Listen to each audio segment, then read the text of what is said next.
بسم اللہ الرحمن الرحیم۔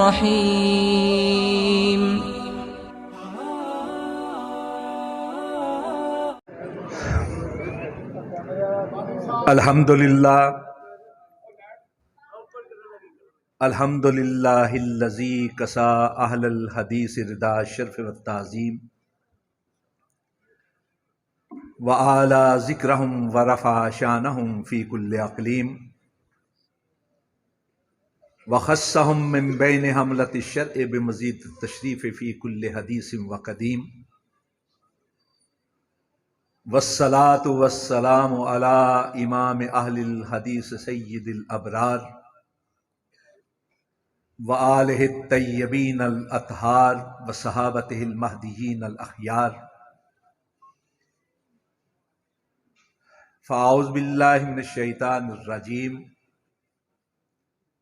فذرنی ومن یکذب بہذا الحدیث سنستدرجہم من حیث لا یعلمون۔ اما بعد،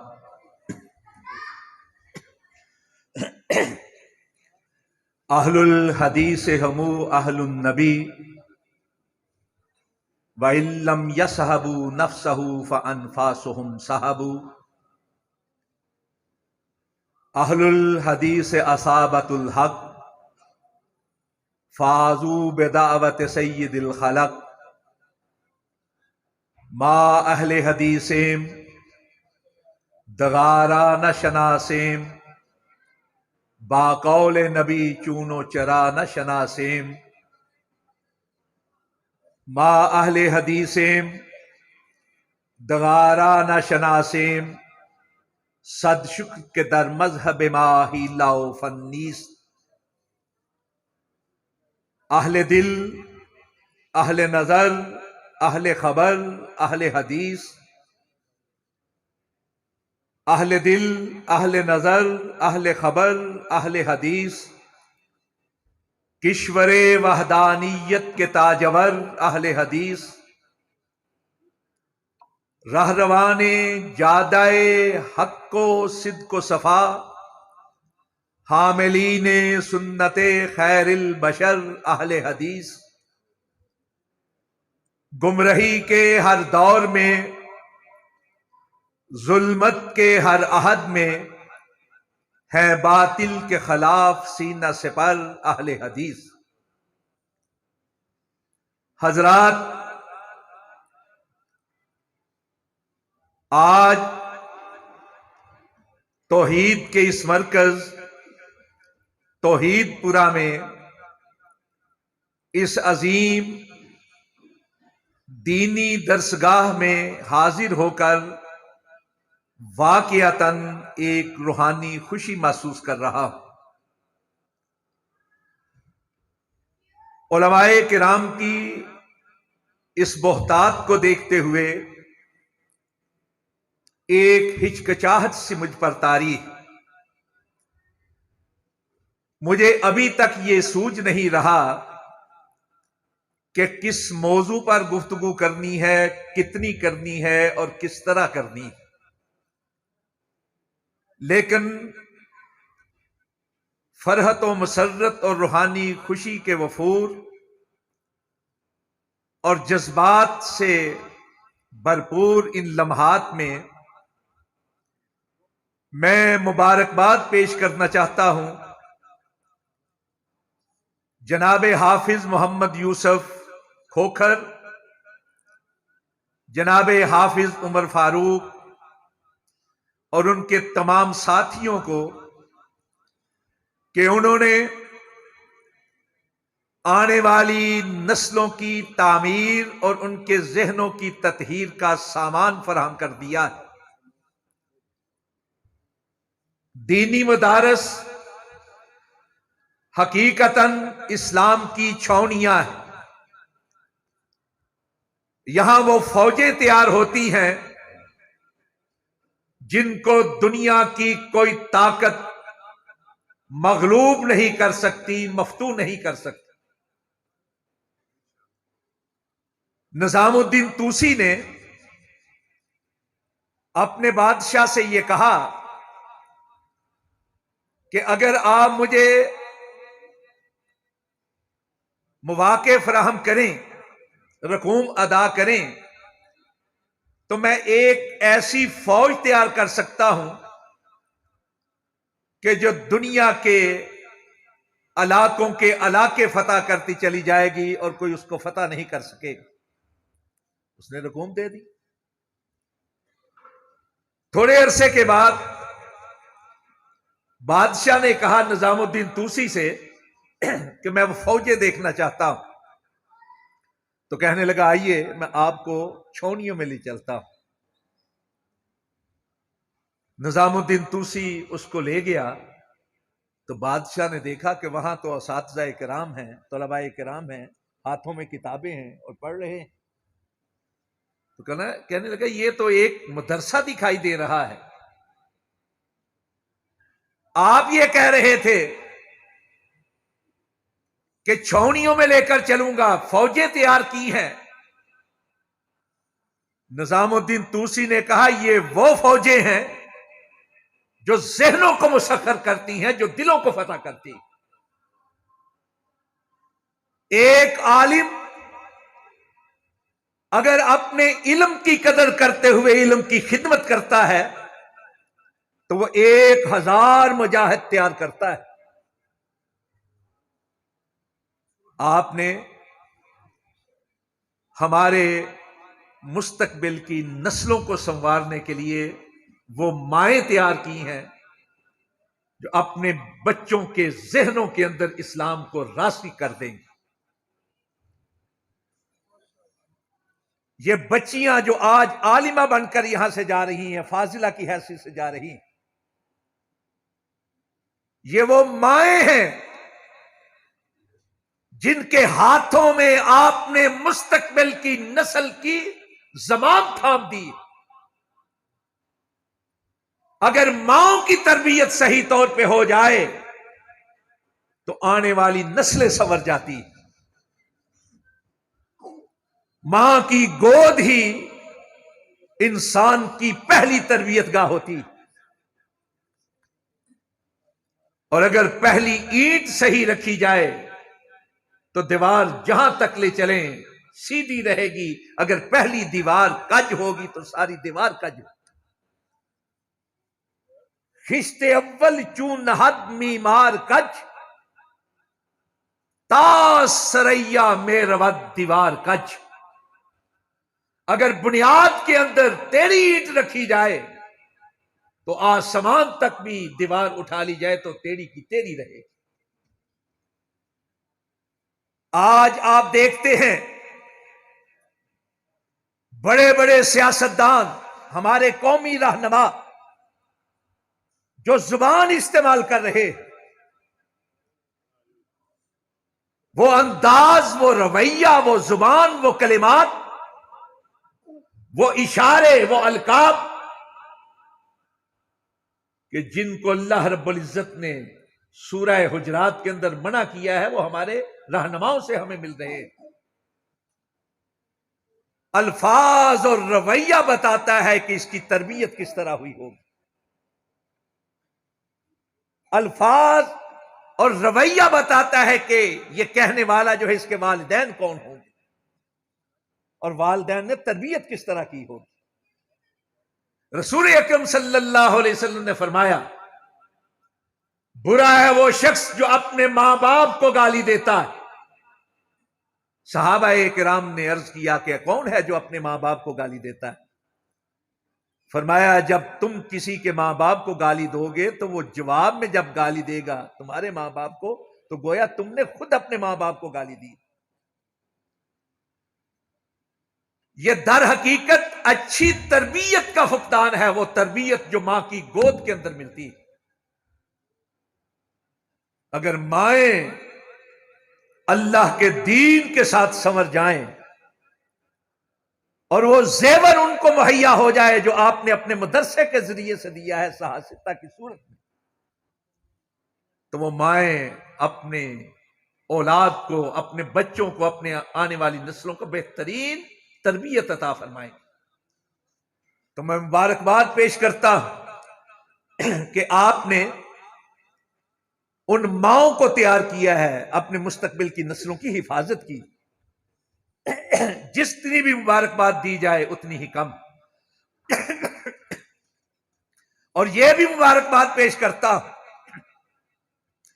کہ اس کا معاملہ صرف ہماری دنیا کے ساتھ نہیں ہے، ہماری آخرت کے ساتھ بھی. دنیا تو سنور ہی جائے گی، آخرت بھی سنور گئی ہے اللہ کی مہربانی سے. ان تمہیدی کلمات کے بعد میں آج کی تقریب کی مناسبت سے چند ضروری گزارشات آپ کے گوش گزار کرنا چاہتا ہوں. آپ نے اصح الکتب بعد کتاب اللہ، اس کتاب کی تکمیل پر یہ تقریب منعقد کی ہے جس کو تمام دنیا کے تمام مکاتب فکر سے تعلق رکھنے والے مسلمان بالاتفاق یہ مانتے ہیں کہ قرآن پاک کے بعد سب سے صحیح کتاب اگر کوئی ہے تو وہ بخاری شریف. ہم آسانی کے ساتھ کہہ دیتے ہیں بخاری شریف، حالانکہ اس کا نام الجامع المسند الصحیح المختصر من امور رسول اللہ صلی اللہ علیہ وسلم و سننہ و ایامہ، یہ ہے اس کا مکمل نام. الجامع الصحیح بھی کہا جاتا ہے، عرف عام میں صحیح بخاری کہا جاتا ہے، اس لیے کہ اس کے جمع کرنے والے امام بخاری رحمت اللہ علیہ. سونے نبی صلی اللہ علیہ وسلم پر اللہ نے کتاب کے ساتھ ساتھ حکمت بھی نازل فرمائی تھی، اور آپ کی ساری زندگی در حقیقت اس وحی کی عملی تصویر اور تفسیر ہے جو انسان کی رہنمائی کے لیے اللہ رب العزت نے نازل فرمائی تھی. حضرات، آپ نے اس حوالے سے حضرت شیخ الحدیث مولانا مسعود عالم حافظہ اللہ کا خطاب سنا ہوگا، اور علماء کرام نے بھی لازماً ان امور کی طرف نشاندہی کی ہوگی. لیکن میں ایک طالب علم ہوں، میں ایک اور انداز سے چند گزارشات آپ کے گوش گزار کرنا چاہتا ہوں. مسند احمد میں حضرت ابو ذر رضی اللہ تعالیٰ عنہ سے روایت ہے کہ سونے نبی صلی اللہ علیہ وسلم نے ارشاد فرمایا کہ اللہ رب العزت نے 1,24,000 نبی مبعوث فرمائے تھے، جن میں سے 315 رسول تھے. حضرات، میں آپ سے اور علماء کرام سے ایک سوال عرض کرنا چاہتا ہوں کہ کیا کائنات میں کوئی ایسی کتاب یا ایسی کتابیں ہیں یا ایسے حوالے ہیں کہ جن میں 1,24,000 سارے نبیوں اور رسولوں کے نام موجود ہیں؟ ان کے حالات کی بات میں نہیں کر رہا، ان کی زندگیوں کی بات نہیں کر رہا، صرف ان کے نام ہی موجود ہوں. اگر ہم قرآن پاک کا مطالعہ کرتے ہیں تو سونے نبی صلی اللہ علیہ وسلم کے ساتھ ساتھ 26 کے قریب دیگر انبیاء اور رسول کے نام موجود ہیں.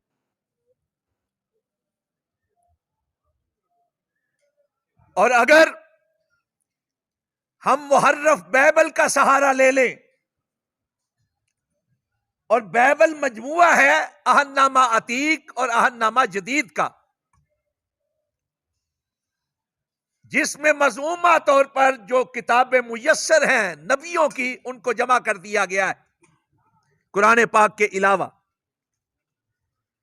لیکن وہ بائبل تحریف شدہ ہے، ترمیم شدہ ہے. میں یہ عرض کرنا چاہتا ہوں کہ اگر اس بائبل کا سہارا بھی لے لیا جائے تو جن مذعومہ شخصیات کو نبی کہا گیا ہے بائبل کے اندر، ان کو بھی شامل کر لیا جائے تو یہ تعداد 78 اور 80 کے درمیان رہتی۔ کہاں 1,24,000 اور کہاں صرف 80 نبی اور رسول۔ اب یہ جو 80 نبی اور رسول ہیں، کیا ان کے حالات زندگی کما حقہ موجود ہیں؟ کائنات میں کوئی شخص یہ کہہ سکتا ہے کہ ان کے حالات موجود ہیں؟ اس وقت دنیا میں 3 طبقات ایسے ہیں جن کو یہ معلوم ہے کہ ان کے نبی کون۔ ویسے تو اللہ نے ہر قوم کی طرف نبی اور رسول بھیجے، لیکن صرف 3 طبقات ہیں جن کو معلوم ہے کہ ان کے نبی کون تھے۔ کہنے کو تو یہ ہندو بھی کہتے ہیں کہ یہ جو وید ہیں یہ مہارشیوں پر نازل ہوئی، آسمانوں سے نازل ہوئی ہیں، آکاش وانی کا پرکاش۔ سب کا یہ دعویٰ ہے، لیکن معلوم نہیں کہ نبی کون تھے۔ صرف 3 طبقات ہیں، ایک جوش یہودی، ایک کرسچن عیسائی اور نصارہ، اور تیسرے الحمدللہ مسلمان۔ اب پوچھیں یہودیوں سے کہ کیا تمہارے پاس حضرت موسیٰ علیہ السلام کی ساری زندگی کے حالات موجود ہیں؟ حالات تو دور کی بات، ان کے پاس تو تورات بھی موجود نہیں۔ صرف 5 کتابیں ہیں جنہیں اسفار خمسہ کہا جاتا ہے، اور بائبل کے اندر ان کو شمار کر لیا جاتا ہے۔ سفر تکوین، کتاب تکوین،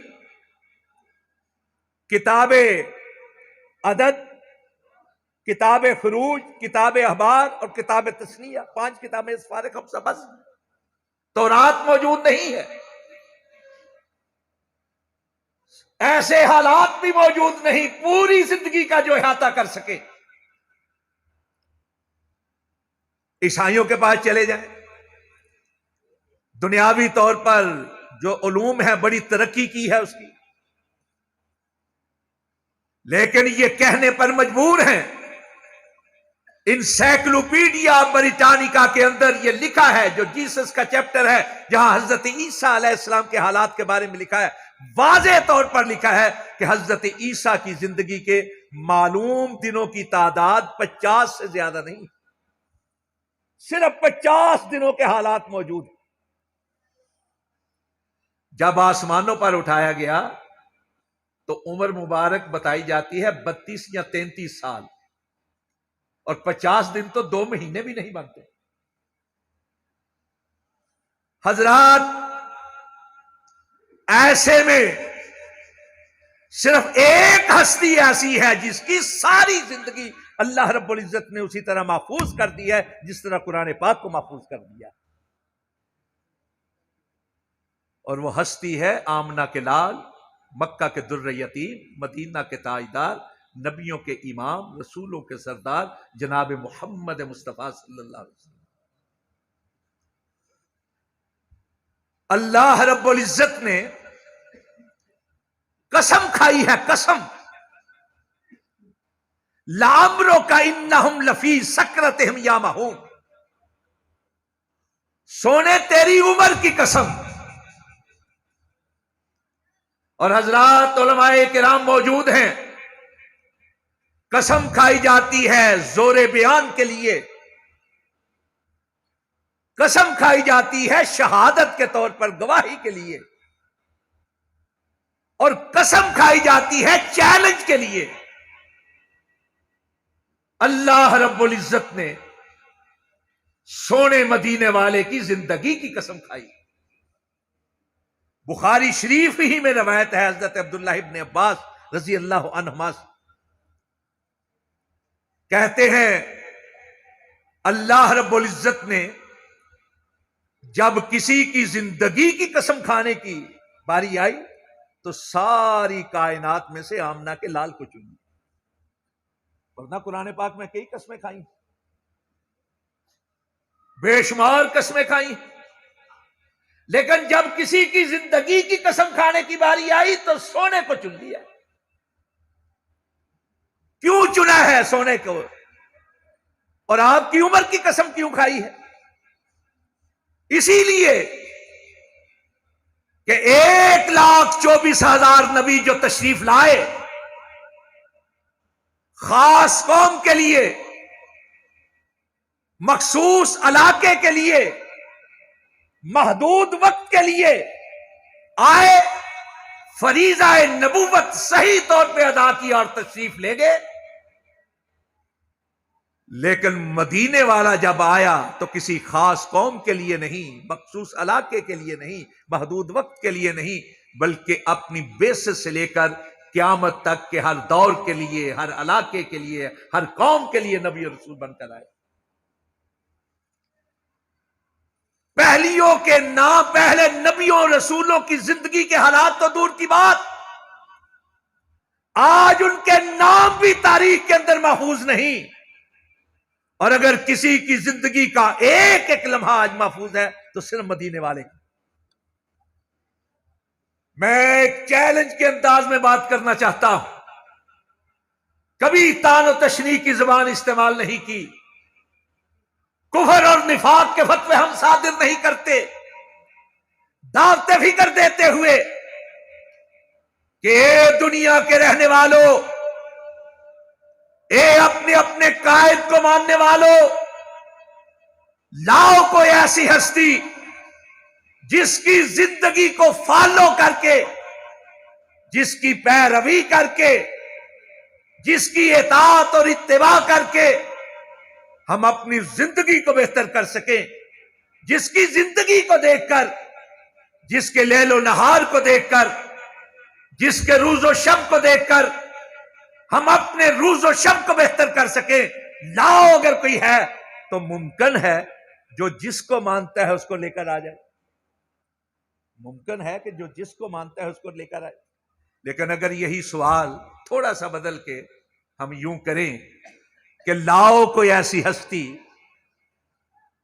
جس کا ایک ایک انداز، جس کا ایک ایک رخ، جس کی زندگی کا ایک ایک مرحلہ، جس کی گفتار، جس کا کردار، جس کے لیل و نہار، جس کے روز و شب، جس کے طور اتوار، جس کی رفتار، جس کے سونے کا طریقہ، جس کے جاگنے کا طریقہ، جس کے چلنے کا طریقہ، جس کے بیٹھنے کا طریقہ، جس کے کھڑا ہونے کا طریقہ، جس کی خلوت، جس کی جلوت، جس کی چلت، جس کی پھرت، جس کی زندگی کا ایک ایک رخ پورے حزم و احتیاط کے ساتھ روایت اور درایت کے سارے اصولوں کو مد نظر رکھ کر آج بھی اسی طرح محفوظ ہوں جس طرح اس کی زندگی کے اندر تھے، تو رب کعبہ کی قسم سوائے مدینہ کے تاجدار کے کسی کو پیش نہیں کیا جائے۔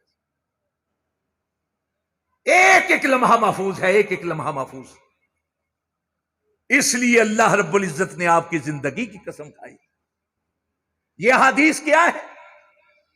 یہ سونے نبی کی گفتار اور کردار کے عکاس۔ یہ حدیث کیا ہے؟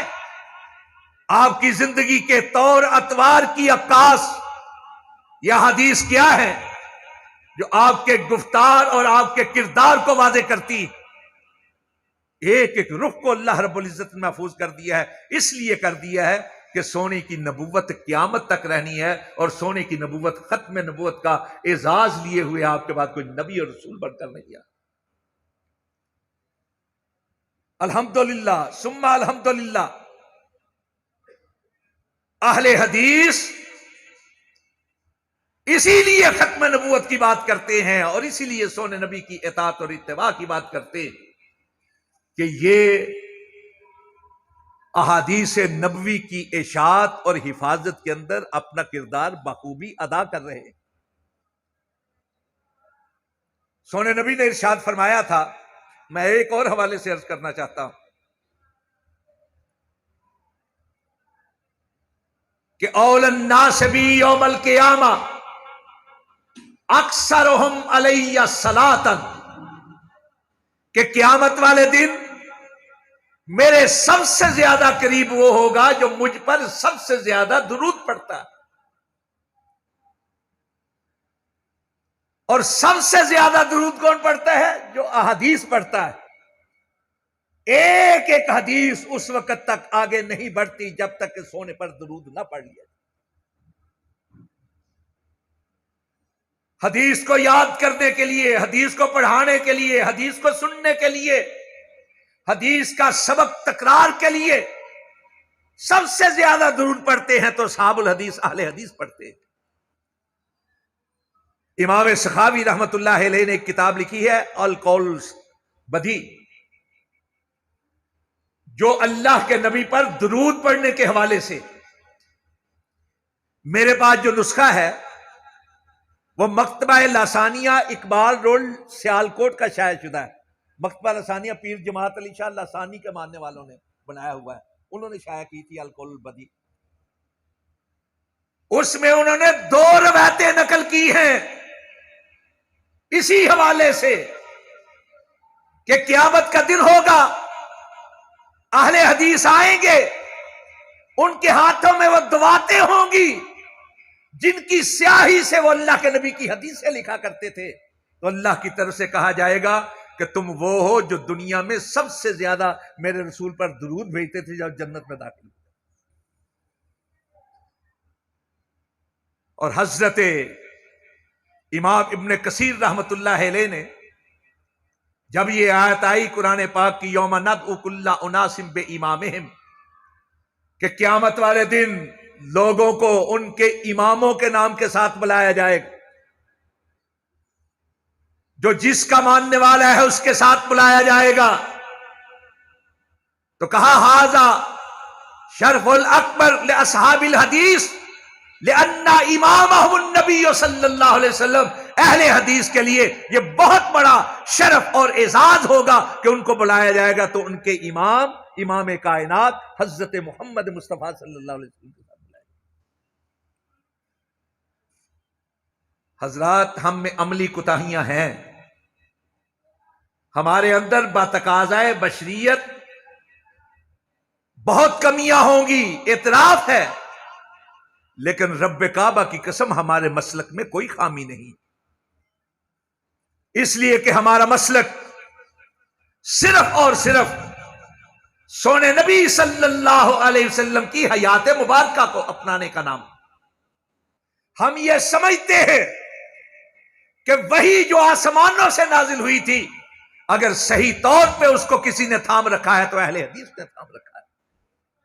وحی کی 2 قسمیں ہیں، وحی جلی قرآن پاک کی صورت میں، وحی خفی احادیث کی صورت میں۔ ایک وہ ہے جس کو الکتاب کہا جاتا ہے، دوسری وہ ہے جس کو الحکمہ کہا جاتا ہے۔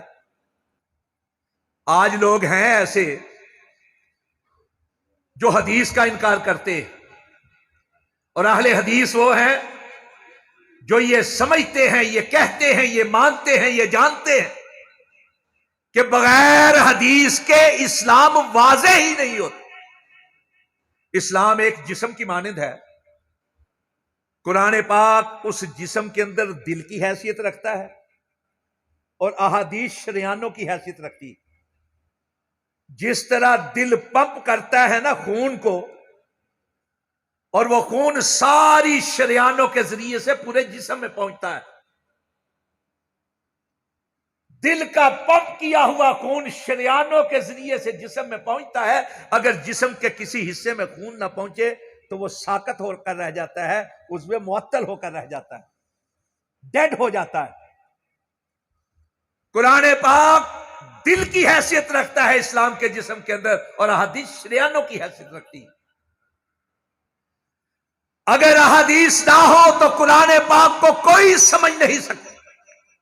ہم تو اجمی لوگ ہیں، جو عربی تھے نا رسول پاک کے پاس رہنے والے، وہ بھی رسول پاک کی رہنمائی اور حدیث کے بغیر قرآن پاک کو نہیں سمجھ سکتے تھے۔ آیت نازل ہوئی الذین آمنوا ولم یلبسوا ایمانہم بظلم، کہ مومن وہ ہیں جو اپنے ایمان کو ظلم کے ساتھ ملوث نہیں کرتے، پراگندہ نہیں کرتے ظلم کے ساتھ ایمان کو۔ صحابہ کرام میں فکر کی ایک لہر دوڑ گئی کہ بعض اوقات نہ چاہتے ہوئے کوئی ایسا کام ہو جاتا ہے جو ظلم کے زمرے میں آ سکتا ہے۔ وہ عمومی جو چیزیں تھیں ان کو ظلم سمجھ بیٹھے۔ اللہ کے نبی نے کہا نہیں، اس ظلم سے مراد شرک ہے۔ سونے نبی نے بتایا کہ یہاں ظلم کا کیا معنی ہے۔ پھر جب رمضان کے روزوں کا معاملہ ہوا، اب آنے والے ہیں روزے، اللہ سب کو توفیق عطا فرمائے ان سے فائدہ اٹھانے کی۔ آیت نازل ہوئی کلو واشربو حتی یتبین لکم الخیط الابیض من الخیط الاسود من الفجر۔ اس وقت تک کھاتے پیتے رہو جب تک کہ کالے دھاگوں میں سے سفید دھاگے نمودار نہ ہو جائے، واضح نہ ہو جائے۔ ایک صحابی نے کیا کیا، کالے اور سفید دھاگے جو ہے اپنے سرانے کے نیچے رکھ لیے۔ علماء کرام تشریف فرما ہے، اگر کہیں جھول ہو جائے تو بتا دیجیے گا۔ اللہ کے نبی صلی اللہ علیہ وسلم نے فرمایا دھاگوں سے مراد یہ نہیں، وہ سفیدی ہے جو رات کے اندھیرے میں واضح ہوتی ہے۔ یومئذ تحدث اخبارہا، آیت نازل ہوئی تو صحابہ کرام پوچھنے لگے یہ کون سی خبریں ہوں گی؟ فرمایا تمہارے اعمال ہیں، جو کچھ تم کرتے ہو یہ واضح ہوں گے۔ حضرات میں پوچھتا ہوں، ابتدا کے اندر آتا ہے مالک یوم الدین، اس دین میں ارایت الذی یکذب بالدین، ارایت الذی یکذب بالدین، وہاں بھی دین یہاں بھی دین، ان الدین عند اللہ الاسلام، یہاں بھی دین۔ اگر حدیث نہیں پڑھیں گے تو کیسے پتا چلے گا کہ دین میں کہاں کس سے کیا مراد؟ کیا نظریہ ہے اس دین سے مراد؟ طریقہ ہے اس دین سے مراد؟ یا یوم حساب ہے اس دین سے مراد؟ یوم الدین حساب کتاب ہے، اس سے مراد کیا ہے؟ صلاۃ کا لفظ قرآن پاک کے اندر 3 معنی کے لیے بیان ہوا ہے، رحمت کے لیے، درود کے لیے، نماز کے لیے۔ بتائیں کس جگہ کس معنی کے لیے بیان ہوا ہے؟ اور خود لفظ صلاۃ کا کیا معنی ہے؟ یہ جو جگہ جگہ کہا گیا ہے اقیم الصلاۃ اقیم الصلاۃ، نماز قائم کرو، تو کیا ہے صلاۃ کا معنی؟ لغتاً صلاۃ کا معنی ہے سرین کو ہلانا، اپنی پیٹھ کو ہلانا۔ کیا پیٹھ ہلا دینے سے نماز کے تقاضے پورے ہو جائیں گے؟ جب تک حدیث کا مطالعہ نہیں کریں گے پتہ نہیں چلے گا کہ صلاۃ کا کیا مطلب۔ ورکعوا مع الراکعین، رکوع کرنے والوں کے ساتھ رکوع کرو، معنی ہے اس کا جھکنا۔ کیا دائیں طرف جھکنا ہے، بائیں طرف جھکنا ہے، پیچھے کی طرف جھکنا ہے یا آگے کی طرف جھکنا ہے؟ کون بتائے گا کہ اس جھکنے سے کیا مراد ہے؟ اور جب جھکیں گے تو ہاتھ کہاں ہوں گے؟ سر پر ہوں گے، پہلو پر ہوں گے، کھڑے ہوں گے یا گھٹنوں پر ہوں گے؟ جب تک حدیث کا مطالعہ نہیں کریں گے پتہ نہیں چلے گا۔ سجدے کا معنی ہے سر زمین پر لگانا۔ کیا اس جگہ سے سر لگا دے تو سجدہ ہو جائے گا؟ کیا صرف پیشانی کا ایک حصہ لگا دے تو سجدہ ہو جائے گا؟ وضو کے لیے جو حکم ہے اذا قمتم الی الصلاۃ فاغسلوا وجوہکم وایدیکم، پہلے منہ دھونے کا ذکر ہے، پھر ہاتھ دھونے کا ذکر ہے۔ اور آگے مسح کی جو بات ہے، پہلے سر کے مسح کی بات ہے، بعد میں پاؤں کی بات آتی۔ ارجلا کے اوپر زبر دیں گے یا زیر دیں گے؟ ترتیب کیا ہوگی؟ کس طرح دھوئیں گے؟ اور صرف یہی نہیں، علماء کرام تشریف فرما ہیں، نماز فرض ہوئی تھی معراج کے اندر، اور وضو کی آیات جو ہیں یہ 5 سال کے بعد آئی، 5 سال کے بعد وضو کی آیت آئی۔ اذان کے لیے قرآن پاک میں کوئی لفظ دکھا دے نماز سے پہلے اذان کا لفظ، نادیتم کے الفاظ، اور نادیتم ندا کا جو لفظ ہے اس کو خاص کر دیا گیا ہے، اذا نودی للصلاۃ من یوم الجمعہ، کیا صرف جمعے والے دن ندا بلند کی جائے گی؟ اذان کا لفظ تو حج کے لیے ہے، واذن فی الناس بالحج، حج کے لیے اذان دو۔ بتاؤ کون سی اذان ہے جو حج کے لیے دی جاتی؟ اس اذان سے کیا مراد ہے؟ جب تک حدیث نہیں پڑھیں گے پتہ نہیں چلے گا۔ اور جو ندا بلند کی جاتی ہے کس دن ہے؟ صرف جمعے کے لیے۔ اور کیا ہے ندا کے الفاظ؟ جب تک حدیث نہیں پڑھیں گے نہیں پتہ چلے گا۔ زکوٰۃ کی بات ہے قرآن پاک میں، تو زکوٰۃ کیا ہے؟ کب دینی ہے؟ کیوں دینی ہے؟ کس کو دینی ہے؟ کتنی دینی ہے؟ پوری زندگی میں ایک بار دینی ہے یا سال بہ سال دینی ہے یا ہر مہینے دینی ہے؟ جب تک قرآن پاک کے ساتھ ساتھ حدیث نہیں پڑھیں گے پتہ نہیں چلے گا۔ حج کی بات ہے تو حج کہاں ہوگا؟ کب ہوگا؟ کس پر فرض ہے؟ کیوں فرض ہے؟ کس طرح کیا جائے گا؟ بنیادی چیزیں قرآن پاک نے بتائی ہیں، لیکن تفاصیل جو ہے احادیث نے واضح کی۔ وہ لوگ جو حدیث کا انکار کرتے ہیں در حقیقت وہ اسلام کو دین خالص نہیں رہنا دینا چاہتے اور دین کی تکمیل کے خلاف۔ سب سے پہلے انکار حدیث کی کئی شکلیں ہیں۔ خوارج پیدا ہوئے تو اہل بیت کے حق میں جتنی احادیث تھی ان کا انکار کر دیا۔ بعد میں تشیع غالب آیا تو صحابہ کرام کے بارے میں احادیث کا انکار ہو گیا۔ پھر عیسیٰ بن ابان اور ابو زید دبوسی آئے تو انہوں نے غیر فقیہ صحابہ کی حدیثوں کا انکار کر دیا، اور ان میں حضرت انس رضی اللہ تعالیٰ عنہ، حضرت ابو ہریرہ رضی اللہ تعالیٰ جن کے ذریعے کثرت کے ساتھ احادیث ہم تک پہنچی۔ معتزلہ آئے تو انہوں نے خبر احاد کا انکار کر دیا، اللہ کی صفات کی احادیث کا انکار کر دیا، حشر نشر کی باتوں کا، معجزات کا انکار کر دیا۔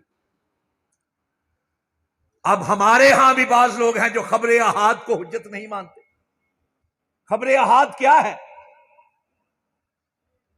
متواتر کے علاوہ جتنی احادیث ہیں وہ خبر احاد ہیں۔ ان میں غریب بھی ہیں، ان میں عزیز بھی ہیں، ان میں مشہور بھی ہیں، اور 95% سے زیادہ احادیث خبر احاد سے تعلق رکھتی۔ اگر خبر احاد کا انکار کر دیا جائے تو ساری احادیث پر حرف آ جاتا ہے۔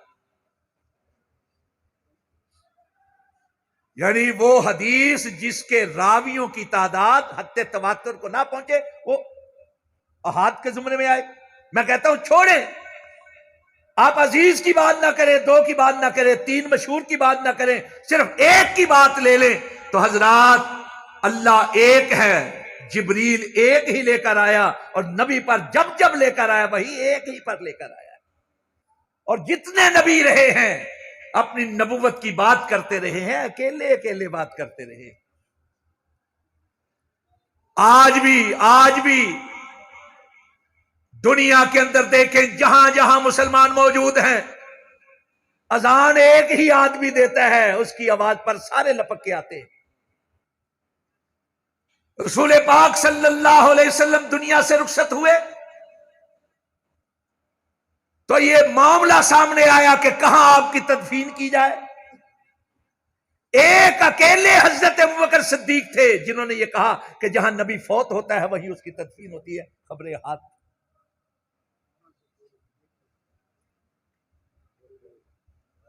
آئمہ اور عمارت کا اختلاف سامنے آیا تو اکیلے ابوبکر تھے جن کی اکیلے کی خبر ائمہ من قریش کو مد نظر رکھتے ہوئے حضرت ابوبکر صدیق پر اتفاق، خبر احاد تھی حضرات، یہی نہیں۔ میں آپ سے پوچھنا چاہتا ہوں، علماء کرام تشریف فرما ہے، اگر دودھ پینے کا مسئلہ پیش آ جائے، رضاعت کا مسئلہ پیش آ جائے، تو کتنے لوگ یہ کہیں گے کہ میں نے دودھ پلایا ہے؟ ایک عورت ہوگی نا جو کہے گی میں نے دودھ پلایا۔ ایک اکیلی عورت کی گواہی کو قبول کیا جاتا ہے۔ اور اس سے بھی بڑی بات جو میں عرض کرنا چاہتا ہوں وہ یہ ہے، ایک ماں اکیلی ہوتی ہے جو کہتی ہے تیرا باپ فلاں ہے، اس اکیلی ماں کی خبر کو اگر نہ مانے تو اس کے اوپر جو حرف آتا ہے نا، میں کہنا نہیں چاہتا، ایک اکیلی ماں کی آواز پر کہا جاتا ہے کہ یہ فلاں کے بیٹا ہے، فلاں کی نسل سے۔ حدیث، یہ رمضان آئے گا، طلوع ہوگا، رمضان کے چاند دیکھنے کی گواہی کے لیے کیا حکم ہے رسول پاک صلی اللہ علیہ وسلم کا؟ روزہ رکھنے کے لیے ایک مسلمان کی شہادت کافی ہے، اور عید کے لیے 2 مسلمانوں کی شہادت کافی ہے، دونوں ہی خبر احاد سے تعلق رکھتے ہیں۔ اس لیے جو یہ کہتا ہے کہ خبر احاد حجت نہیں، اس کو سمجھ لینا چاہیے کہ اللہ رب العزت نے حدیث کی حفاظت کا ذمہ خود لیا ہے۔ 2 قسم کی وحی ہے، ایک وحی جلی، ایک وحی خفی، اور یہ دونوں وحی اگر کسی پر جمع ہو جاتی ہیں تو رسول پاک صلی اللہ علیہ وسلم کی ذات مبارکہ ہے۔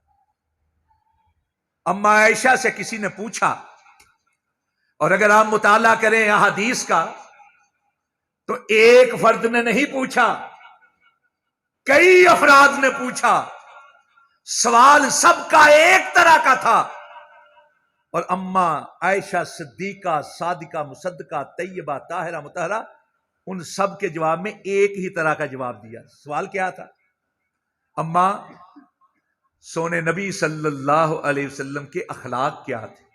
آپ کی عادات کیا تھی؟ آپ کا انداز زیست کیا تھا؟ آپ کی بود و باش کیا تھی؟ آپ کس طرح اپنی زندگی بسر کرتے رہے؟ تو اما ایک ہی بات پوچھتی رہی، کیا تم قرآن پاک نہیں پڑھتے؟ کہا جی ہاں پڑھتے ہیں۔ فرمایا کان خلقہ القرآن، پھر یہ سمجھ لو کہ قرآن پاک میں جو کچھ تھا وہ سونے نبی کی زندگی تھی۔ ایک قرآن وہ ہے جو 2 جلدوں کے درمیان میں ہے، اور ایک قرآن وہ تھا جو رسول پاک کے مجسم صورت کے اندر تھا، آپ کے جسم کی صورت میں تھا۔ چلتا پھرتا قرآن پاک اگر کسی نے دیکھنا ہو تو رسول پاک صلی اللہ علیہ وسلم کو دیکھ، دونوں وہی اکٹھی ہو گئی۔ اور اسی لیے اللہ رب العزت نے آپ کی زندگی کی قسم کھائی، لعمرک انہم لفی سکرتہم یعمہون۔ گفتار بھی اللہ کی طرف سے ہے، کردار بھی اللہ کی طرف سے ہے۔ کردار کے لیے کہا لقد کان لکم فی رسول اللہ اسوۃ حسنہ، اور گفتار کے لیے وما ینطق عن الہوی ان ہوا الا وحی یوحی، کہ ہرگز نہ گفتاؤ تا نہ گفت جبریل، جبریل نہ گفتا نہ گفت کردگار، گفتاؤ گفتا اللہ بود، ولے ازہل قوم عبداللہ شود، کہ لوگوں یہ محمد نہیں بول رہے صلی اللہ علیہ وسلم، یہ اللہ موتی بول رہے ہیں، زبان مدینے والے کی ہے، کلام عرش والے کا۔ اس لیے احادیث بھی ساری کی ساری اللہ کی، لقد من اللہ علی المؤمنین اذ بعث فیہم رسولا من انفسہم یتلو علیہم آیاتہ ویزکیہم ویعلمہم الکتاب والحکمہ۔ کتاب اور حکمت سکھاتا ہے، کتاب قرآن پاک ہے، حکمت احادیث ہے، دونوں جب تک جمع نہ ہو دین اسلام جو ہے وہ واضح نہیں ہو سکتا۔ اور اس دین اسلام کی اگر کوئی حفاظت کر رہا ہے تو الحمدللہ ثم الحمدللہ ثم الحمدللہ وہ اہل حدیث کر رہے ہیں، اور اس فریضے کو آپ کے ادارے نے احسن انداز سے پورا کیا ہے کہ اس فریضے کی ذمہ داری اپنے علماء کے ساتھ ساتھ اپنے نوجوانوں کے ساتھ ساتھ اپنی بچیوں کے سپرد کر دی ہے، تاکہ وہ یہ ذمہ داری اپنی آنے والی نسلوں کے سپرد کریں، اور جب تک قیامت قائم ہوگی تب تک انشاءاللہ العزیز دنیا کے کنارے کنارے تک اللہ کی مہربانی سے مسلک اہل حدیث کا شہرہ ہوگا، رسول پاک کے دین کا شہرہ ہوگا، قرآن پاک اور احادیث کا شہرہ ہوگا۔ واقول قولی ھذا استغفر اللہ لی